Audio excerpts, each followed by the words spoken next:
Hey everyone, this is Taylor, coordinator of secondary digital learning for Birdville ISD. I'm so excited that you've joined us here for this webinar as a part of our series called the Innovative Learning Bites.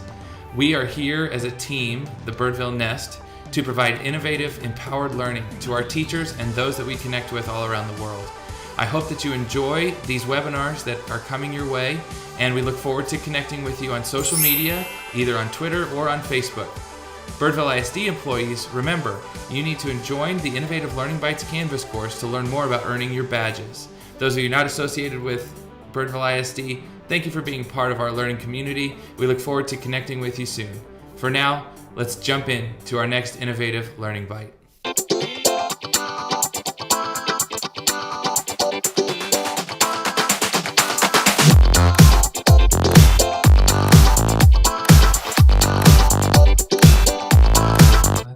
Here. All right, well, we're excited to see you all here today. My name is Taylor Williams. I am the secondary coordinator of digital learning. All of you probably know who I am. And my co-host this morning is none other than Jennifer. Jennifer Canisares. I'm the elementary digital learning coordinator, and we are very glad that y'all are here. You are here because you want to talk about using Google tools for distance learning. Before we dive into that, because this is going to be much more of an interactive webinar time for discussion, sharing your best tips and tricks, as well as Jennifer and I are going to show you a couple, it said on the description, secret menu items that are going to be pretty cool to rock out your Google usage. So, before we get started on that, though, I did want to remind you and do a quick commercial that tomorrow we have the Innovative Learning Bite for tomorrow is elementary research and reading online. And those of you who are secondary teachers, I think this could still be a very helpful webinar session to come and learn from a couple of our awesome librarians here in Birdville ISD. And then on Thursday, we have the Innovative Learning Bites, the Canvas LMS Slam, where we're going to be diving into, for those of you using Canvas, just jumping into some different ideas, strategies, tools, things that are in Canvas, kind of taking Canvas to the next level. Even if you're curious about Canvas, we encourage you to come and join and come see what amazing things can be done. So, all that being said, we've got a lot of people here, which is very, very exciting. And like I said, we want to make this be a little more interactive. So a couple of things within the Zoom room that I just want to establish here so that we can have more group participation. You have a couple options when it comes to raising your hand or getting it out there, because I've got 2 full sheets of people on my screen and more people coming by the second, which is excellent. So if you click on the participants button down at the bottom, you should be prompted to where you can raise your hand or lower your hand. And so when we throw out questions out there, put your hand up, let it sit there for a while, and we'll call on you and get your thoughts, feedback. The other option that you have is the reactions button there on the bottom of your screen, where you can throw up a thumbs up or a clap if you want to share with us what your thoughts are, what your strategies are. Throw that up on your name, and we'll go through and we'll get everybody participating here. We want this, again, to be an interactive experience for everybody, because though Jennifer and I are really good at our jobs and what we do, we are not as strong as the crowd, which is all of us. And so we're our own best resource here. And so we want to get started. So Google Tools for Distance Learning, we are all I think beyond the rookie level of distance learners and distance educators, online educators right now. And we are moving into that veteran stage. And so what I wanted to do first is pose a question. I'm going to put it in the chat here as well so that we can refer to it. And so you can kind of refer to it, chew on it for a second before you dive in. But in the time that we have been apart and away from buildings, away from physically being with your students, what have you discovered about, or what tool have you discovered within the Google tools? What have you discovered about Google tools that you didn't know previously? What's something that you started to do being an online teacher that you were not able to do or you haven't done before when you were in the physical classroom? Again, raise your hands up, throw it into the chat, and I might call on you to share more about it. So it looks like I want to go to Sandra Richmond. Can you talk about Moat for a second here? and then maybe I'll jump to some others who also have Moat. Okay, in Google Classroom, when you put in a private comment or a class comment, there's a little purple or pinkish purple, sorry, the dogs are barking, icon. You can click on that and you can actually leave a voice note, but you've got to download the application or the extension first. And it's been really kind of handy so that we can actually use our voice and speak to the kids in Google Classroom as opposed to just written text. Heather, do you want to share too about Moat? I've really enjoyed using it. The only part that's kind of a bummer is when it transcribes, it doesn't always transcribe exactly the way that it should be spelled. And so I'm not sure if the kids see that that typing or not, because I feel like I have to go back and change their name spelling and all of that. But I think that it gives a more personal touch to our comments where we can, you know, they can click a button and just hear us say, great job, I hope you're doing well. And I've gotten some great feedback on it. So I'm loving using it. The power of the voice, I mean, feedback is so important in this scenario anyway, but to be able to add your voice in, give them just a connection back to the way things were when you were physically in the same room is always good. So Moat is a great one to use. I want to jump to Robin Massey and tell us about your use of Google Voice. I have been using Google Voice to speak with students personally whenever they're struggling, and we just cannot seem to get the message across in the typewritten word. And so I asked to speak with the parent. I've actually sent it out repeatedly each week on my weekly, hey, it's Monday and it's a new week email. And I've had parents call me with their questions or concerns, or I've had a student call me when they couldn't do something and they would just give me the information over the phone. It's become a great personal one-on-one tool that I'm loving. And then I can also speak to the entire family. They would put it on speaker and I hear the student, the mom and the dad going, well, I thought it was this. Well, I thought it was this. And I go, and the student will go, nope, Miss Massey wants this. And I go, student's right. And the parents go, oh. But it's been, like you said, it's personal, it's one-on-one. They have a voice. I can hear the concern and the relief in all of their voices, and they can hear my smile. And that's powerful, right? And it gives you a separate phone number, so you're not using your personal number. It allows for you to have that teacher phone without being in the building to use your teacher phone. I think that's awesome. Thank you, Robin, for sharing that with us. All right, let's see what else. Any other, raise your hands too if you want to share out some other things, what you did not know before that you've started to use now. Marcia, go ahead. Yes, hang on. What's really great, I just wanted to talk about Google Voice. It is our official form of phone communication for our kids. We all have a voice number on our campus, but the cool part is it keeps documentation.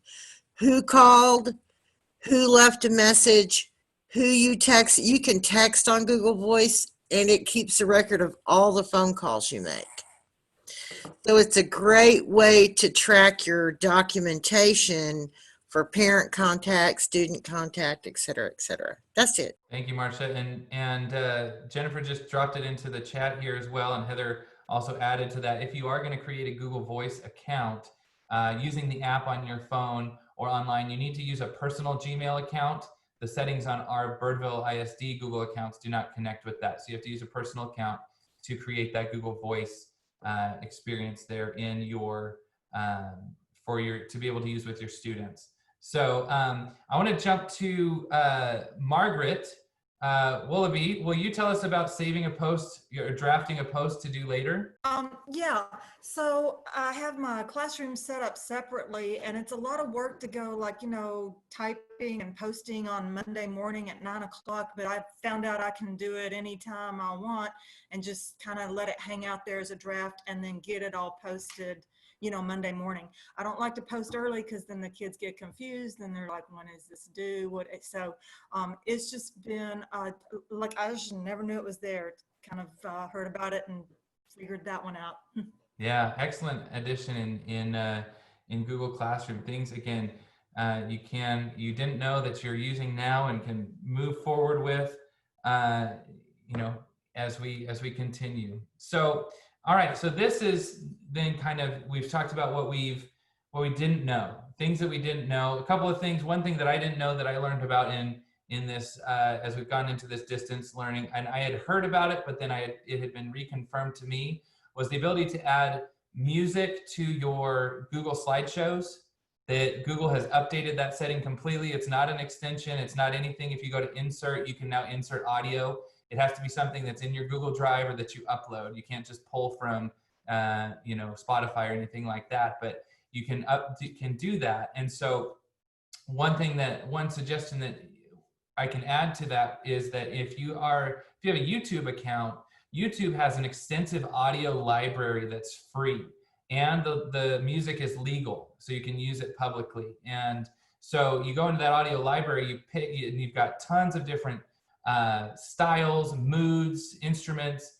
Download that music, upload it to your Google slideshow, and post it for your kids. And now you got some background music as they're going through whatever it is that they are working through in your slideshow. The other awesome opportunity in that is you could start to play with your voicing and voicing over in your Google slideshow too, but that's still, I think, a little ways out there. All right, Jennifer, was there any tool that you jumped out at you that you learned about since we've been distant? I mean, the one that I was going to show today was how you can take a PDF file and insert it into a Google slide to make it interactive. I know that's one thing that a lot of teachers have asked me about is, how can I take a worksheet and make it interactive in my Google Classroom or in my Canvas course? So I'm going to show you today using, let me share my screen. Using one of the little digital worksheets that you can get from one of our online resources, Pebble Go, for the elementary level. Obviously, here we are, we have our PDF, but you can't type on it. And you want to be able to insert this so that the kids can have access and interact with it as well. So all you need to do when you have your PDF open is that you need to use your snipping tool to get a screenshot of this PDF. And I'm on my teacher Chromebook, so let me make this a little bit smaller and we can capture the whole image. And then on your Chromebook, it's just Control Shift and then that key at the very top above the number 6, that's the rectangle with the 2 lines, looks like a tens bar. Anyway, you click on that and you get the little hash mark and then just grab the image. And so here it is, it's already in my downloads folder. So then if I open a new tab in Drive, go to slides, and then now you can turn this slides presentation into a digital worksheet. And how you do that, first of all, you'll want to change the page size to an 8.5 by 11. And to go to File and Page Setup, and then by default it says widescreen, but you just click on the arrow and go down to Custom. And then you can change the dimensions here. So 8.5 by 11, and then click Apply. So then now that changes it to a worksheet. And now I'm ready to bring that image in. Now, obviously you could insert the image. However, the kids can move that around and do things to it. So what you want to do is you want to make that image be your background. And so how you do that, there's a change the background right here. And then I want to choose an image. And I'm going to upload from my downloads file. So here's the screenshot that I took. And then click done. So now that image is my background. And, you know, when I click on it, nothing moves. The image doesn't get changed in any way. Now, in order for the kids to interact with it, you're going to have to create text boxes on top of this background image for the kids to type into. So this is just labeling animal parts. I'm going to come up here to my text box tool and create a text box. Now, if I were to click away, obviously you can't see that that text box is there. So I would suggest filling it with just a really light color, just so it shows up for the kids and they know where to type. And then once you've done that, you can just Control-C to copy and Control-V and move it over here. Control-V again and move it down here. And then, so now this worksheet has become somewhat digital, and the kids can just go in and type their answers in the blue boxes. Now, if you were to make this an assignment in Google Classroom, obviously you would bring this in and then make the selection to make a copy for every kid.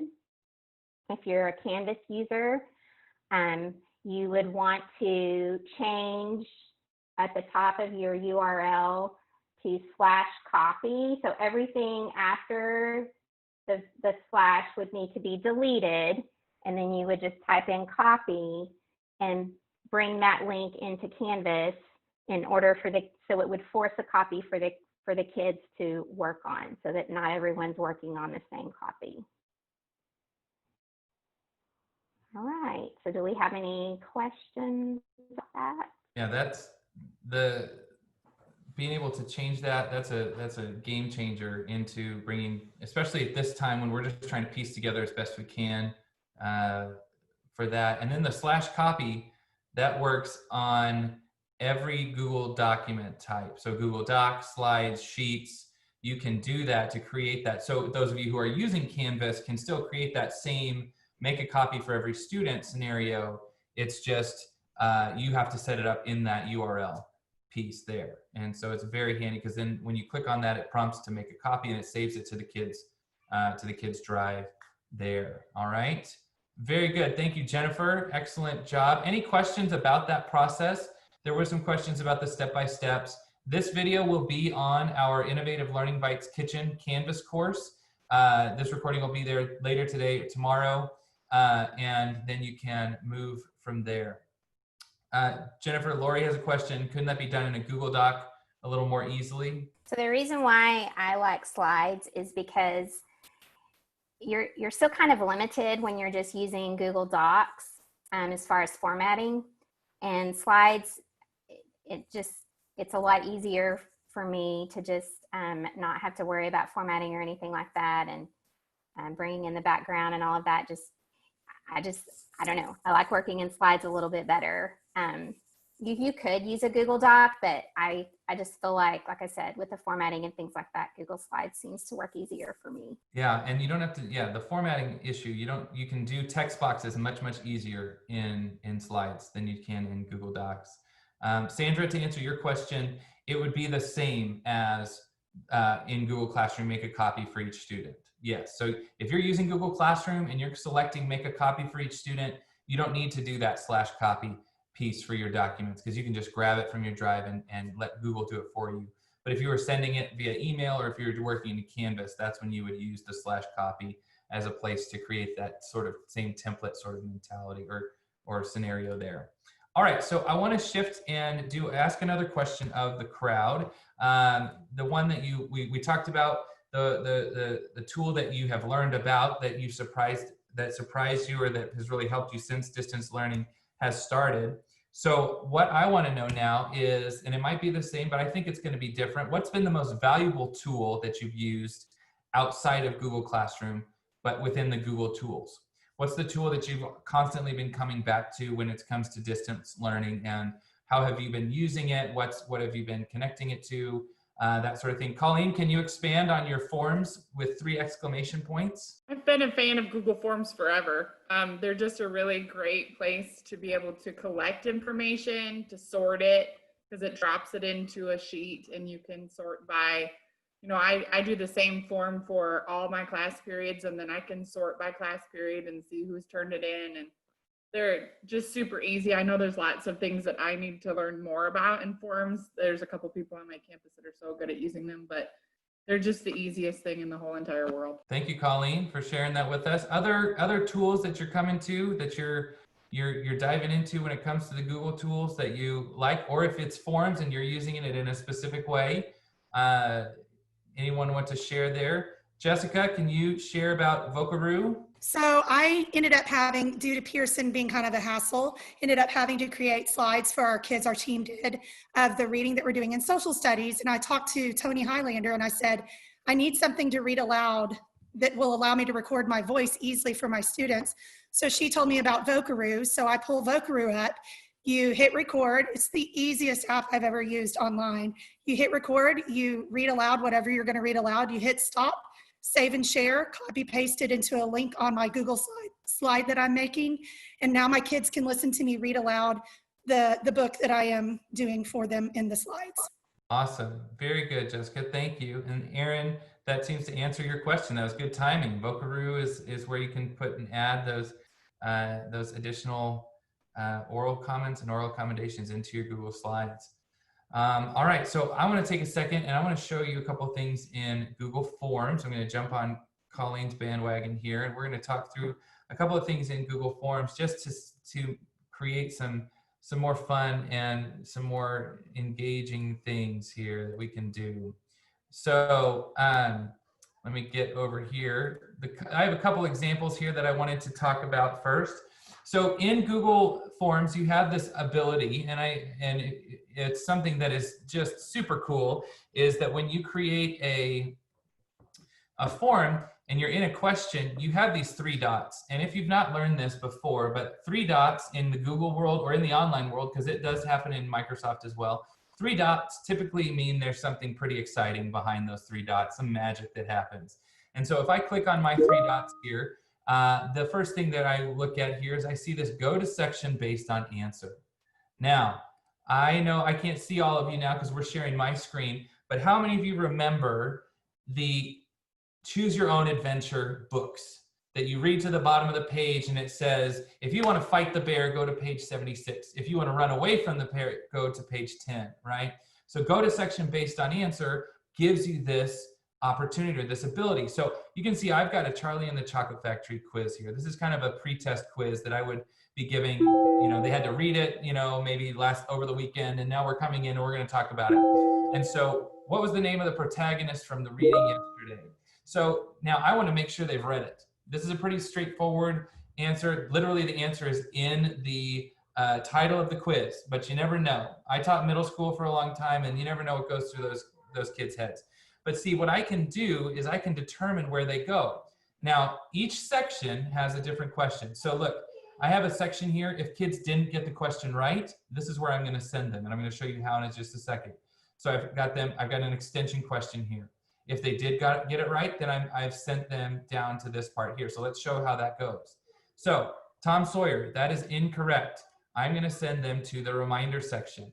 Luke Skywalker, again, awesome dude, incorrect for this question. And then Janner Wingfeather, again, incorrect, reminder section. Charlie Bucket is correct. I'm going to send them to Let's Talk About Charlie. So again, if they get the answer correct, they're going to skip section 2 and go to section 3, where they're going to dive into the important stuff because they've read the book. But if they got it wrong, they're going to come here to the reminder section. So let's just look at that for a second here. So here's my first question. I didn't really read, but I really like Star Wars, and I am guessing my teacher likes Star Wars, so I'm going to click Luke Skywalker. So now it takes me to the reminder section and even lets them know, for those who didn't read, And so now I've got this. The image above is a clue. Please go back and read the assignment. Back to the assignment, read the section, and then answer the question below. The main character in our story had how many family members living with them? So that question is 6. If that's correct, okay, now I'm in that let's talk about Charlie stage. But if we go back, I want to change this as well. Because right now, no matter what the question is, that's going to send them to section 3. So I want to make sure that they get that right. So again, I'm going to do the 3 dots, go to section based on answer, and I'm going to create a loop. So if they get it wrong, I'm going to send them right back to the same section. 4 wrong, 5 wrong, 6 is correct. You're going to go to Charlie. 7 is wrong. And so we're going to come back here. So now if we go through it again, and let's come back here. I'm going to go back 1 level, and I'm going to pick the wrong answer, 5, and I click next, and it takes me back, and I'm stuck. It's like Bill Murray in Groundhog Day. I can't move out of it until I figure it out and get it right. Okay, so that you can create this loop. And the first time and some of you have heard me share this story, but I learned about the loop at a conference. This guy was talking about integrating forms into his teaching. He said, I just want you all to take a quick biology quiz. And I was in a group of about 8 to 10 people, and we were going through it. Thankfully, we had a science teacher with us, and we were going through the process, and we were answering the questions, and we got to question 19 out of 20, and we got it wrong. And when we clicked next, it took us to question 1, and we had to start all over again. And so it created this loop, this game that we were having to play. So you can see in this example that I've got here, I've got this as if they're getting the question wrong, it's going to loop them back to the beginning. So you can see the first section, it keeps them there. The second section, okay, you can see if they get it wrong, it's going to take them back to question 1. If they get it right, they're going to move on. Same thing here. If they get it right, they can submit the form. If they get it wrong, they're going to start all over again. This kind of starts to bring in some ideas about game-based learning and gamifying learning, because if you think about a video game, there's no quiz or test at the end of a video game or at any sort of a game. It's about the process. You know, you go so far in Mario and you fall in a hole. Okay, you start over again, and now you're going to have to jump over the hole. You're learning step-by-step process along the way. And so again, in order, how you do that is simply doing the go to section based on answer. I have seen teachers do this where they've had 97 sections in their Google form because they've had multiple levels of support for kids who didn't understand. And so if they got the question wrong, then there'd be a supporting section with another quiz. And if they got that quiz wrong, there'd be another support. And then finally they would loop back to the main quiz at the beginning. So creating a loop in Google Forms is something that is very, very valuable, very fun. The go to section based on answer is something that can really help you create these asynchronous self-paced learning experiences, but you know students are still going to get the extra support they need if they need it, right? And so then you also know that when they complete those quizzes that they've gotten the questions right, because they can't submit it and it can't be submitted, excuse me, without the question being correct. So pretty awesome in there. So now let's see what questions. Vicky, did you have a question there? Yeah, I do. Is there a way to insert like a video reteach into the form? Yes.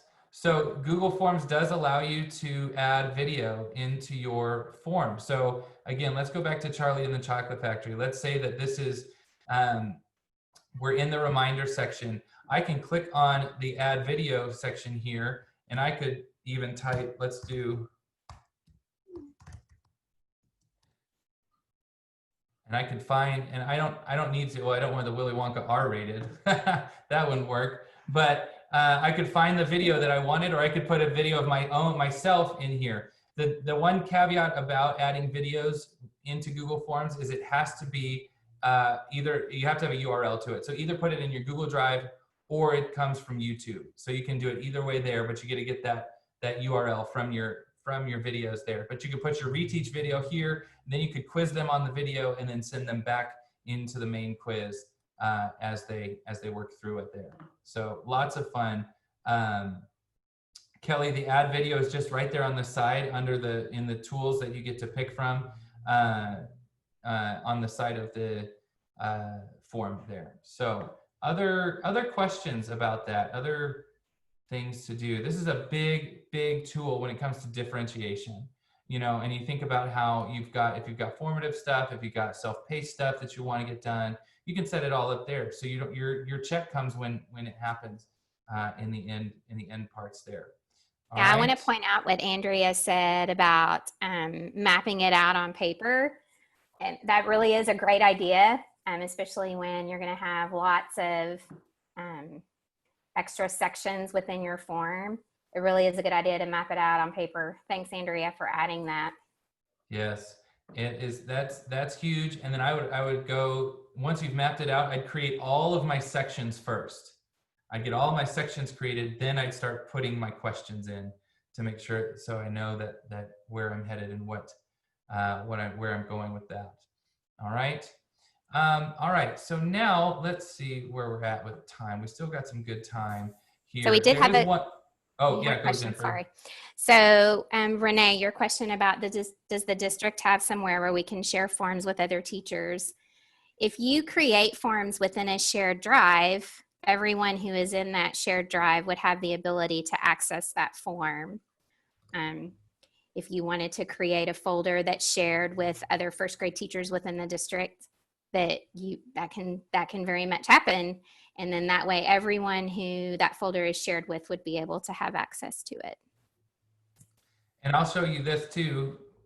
You can also, if you click on those 3 dots here, look, there's more 3 dots, right? Lots of 3 dots, magic happening. This is where you can add collaborators. So like on Google Docs and Slides, where you share, this is that same idea. You're adding a collaborator, an editor into your Google form to be able to work with that and share with that. Be careful though, because if you all are collaborators on one form and then you send the same form out, but there's no way of disseminating whose data is what, you could have a big mess on your hands. So you just remember that as far as adding that. It's happened to us a lot of times. Yeah, Colleen's advice is so great. Any kind of shared folder or drive that you have with teachers, the best thing, just always make a copy, because you want it to be your own and not the original. Other questions on either what Jennifer showed you or what I threw out there? If not, I've got another question for you all, and it's really one that we're going to kind of put ourselves on the hot seat here, and we're thankful that we have some of our other teammates in the room. But all right, so what more do you want to learn about when it comes to Google tools? What are maybe something you've heard about, something that you've seen? What's something that you're curious about that you'd like for us to touch on? We might not be able to get to the details of it today, but we will also be letting our team know, and so your digital learning specialist could possibly follow up.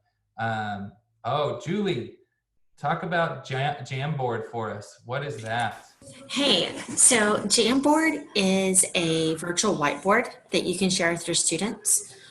Vicki and I have been putting our lessons that we're going to teach for the week into Jamboard, and then we've been using Loom to record our lessons, and we can write on them, and we share them between each other so that she's got a set from her class, and then I have a set. And then we've even had kids assign it to them where they go in and create their work there in the Jamboard. Thank you, Julie, for sharing that with us. And you can find Jamboard in your Waffle. If you click on it, you see it there. Just scroll down and you'll see Jamboard as an option where you can create those whiteboards. I've totally spaced that. And I know Jeff's in here somewhere. Jeff and I were looking at Jamboard a while back, and that's a lost tool. Thank you, Julie, for bringing that back forward. What's the Waffle? What's the Waffle? The Waffle, Kelly, is that area up in the top of your Google. Let's see here. Let me get to a page where I can show you the Waffle here, where we have, we relate it to food. It's lunchtime, and it's hard to kind of see on my screen here, but this right here is the Waffle. And it looks like a waffle, and this is where we find all of the fun things. There's Jamboard for us and all the fun tools that we can use within the Google tools that are connected to Google accounts and things like that. Yes, we also might refer to 3 lines that are as maybe the pancakes or the cheeseburger. There is the box with the arrow pointing out, that's the Shero. So you've got lots of different lingo here in the online world, which is very good. Skinny snowman, I like that one. Colleen, that one's a good one too. All right, so what else? What other tools are you curious about, or that haven't you maybe popped into your head as we've been here in our conversation, and you want to know more about, or you want to share more about this online distance learning arena? Any other ideas, thoughts, questions? So we did have a question from Aaron. Any advice for things that allow, I just went away, that allow students to show math work instead of having them write it out on paper, take a picture, and then send it to her Google Voice number? I think that I have a couple ideas for you. Instead of having them send it to your Google Voice, you know, if you're using either Canvas or Google Classroom, creating the assignment and then having them upload that image into the assignment itself, submitting that. You could also create a template slideshow, kind of like what Jennifer did, and have them put it into the slideshow and submit the slideshow to you as their work as well. Another outside of the box sort of idea for especially math, but you could use this in any subject, is, you know, using something like Flipgrid and having the students talk through their solving of the problem. So it's not that they're showing you the work, they did the work out on their table, but now they have to speak into how it's done. They have to explain why you're moving one number to the other side of the equal sign and how that's going to solve for X or whatever the problem is. So that would be some ways to do it as well, or have the kids create videos of them doing it and submitting the video to you. In Google Forms, you can create there is a question there, and I'll show you this really quick, where actually you can, if you're using Classroom or Canvas, then you don't really need this option, but I'll still show this to you. And that is, if I add a question here, and this has nothing to do with go to section based on answer, but you can do the file upload. Mine doesn't work on this right now because I think I've got the sections all going that way. But you can do a file upload where kids can upload files, pictures, videos into your Google form, and it'll go to a folder there. But again, if you're using Canvas, if you're using Google Classroom, if you're using Seesaw, all of those have the ability to upload the things that they're working on to get to you. So you don't necessarily need to use that question option in this way. So Kelly Jenkins, can you expand on your question? On my question? Or what you said, what about a form like the UPS? Oh, I was just suggesting, I had a suggestion, Jennifer. Yes. You know, I mean, really? So I was just thinking about what she was saying earlier, and you ended up saying it too, like about the slideshow, how she showed us that we could, you know, do that little, you know, capture it and then put the text box or whatever.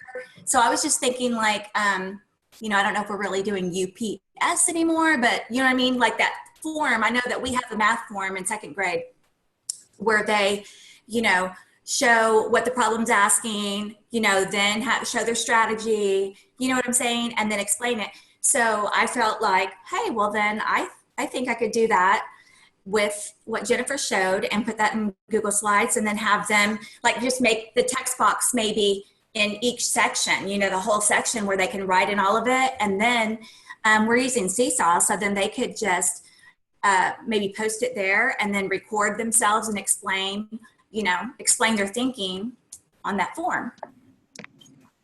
Maybe, or am I all wrong? No, that would you could totally use the PS check that. So I was kind of offering something to Aaron, so. That's awesome. Perfect. All right. So other questions, ideas, or thoughts that are you've got when connecting to Google tools that you have come across that you are curious about, that you want to dive into. If you again, if you missed the Chrome extensions webinar last week, that's on the Canvas course where you can access those. and be able to watch the videos and submit your artifacts and your reflections for your badges. So let me talk about that for a second here. So let me get the link here for you. If you're not already enrolled, you should enroll into the Innovative Learning Bites Kitchen, which is a Canvas course. And here's the link. You're gonna have to copy and paste it from the chat. So here's the link. You're gonna copy and paste that in and join that course. Once you are in that course, it's going to look like, I'll just take you on a little tour since we've got a few minutes here. Our Canvas course looks like this. It's our Innovative Learning Bites Kitchen. And you're gonna see all of the options that we're offering to you. If we go into our modules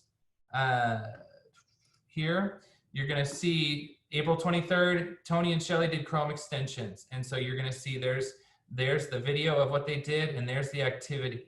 And so what happens is you complete that activity, then you'll get a badge. And so in Canvas, you're gonna be able to earn badges for every Innovative Learning Bites that you participate, whether it's live or recorded. So after this, when you're done, you could go in and submit your tools for distance learning reflection here from our session today and submit for that badge evidence. If you're curious about what badges you have earned in Canvas, you can always click on your account up here, and then you can see it says My Badges. And when you click on that, your badges will show up from all courses that you've taken.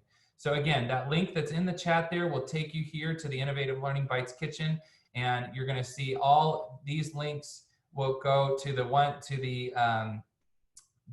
webinars that we have done so far. So like the one for tomorrow and next week, those aren't there yet. And you'll be able to see what's going on and get the recording. So if there's a skill or something you wanted to come back to, you can find it there in that course and get engaged with that. Jennifer, did I miss anything? Oh, Heather was just commenting about last week's episode on extensions and how they talked about the emoji extension. It is a great extension, and it's a great way to, make your Google Classroom topics look pretty, your Canvas topics pretty. We use that extension, you can tell, in our things that we add to Canvas too. So yeah, it is a great extension. Excellent. Well, are there any last questions that you have about what we've been talking about, what's coming? Again, elementary research and reading online tomorrow, Canvas Slam on Thursday, great ones. And then we've got 3 more Innovative Learning Bites coming up next week as well, Tuesday, Wednesday, Thursday. Well, if you do have questions, you can feel free to stick around. Otherwise, everyone have a wonderful rest of your day. Thank you so much for being here. I appreciate it. Jennifer, you have anything to add for us? No, thank you so much. We really appreciate your faces. That's right. That's right. All right. And we'll see you guys. The recording for this will be up by this afternoon or tomorrow as well, if you need to come back and for some step-by-step help. Thank you all so much for joining us today. Bye.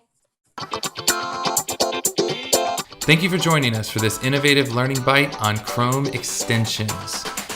Birdville ISD employees, don't forget to connect with the Innovative Learning Bites Canvas course for more information on badges that you can earn. Those of you outside of Birdville ISD who would like to learn more, follow the hashtag BirdvilleLearns or go to the website birdvilleschools.net. Thank you all for joining, and we'll see you next time.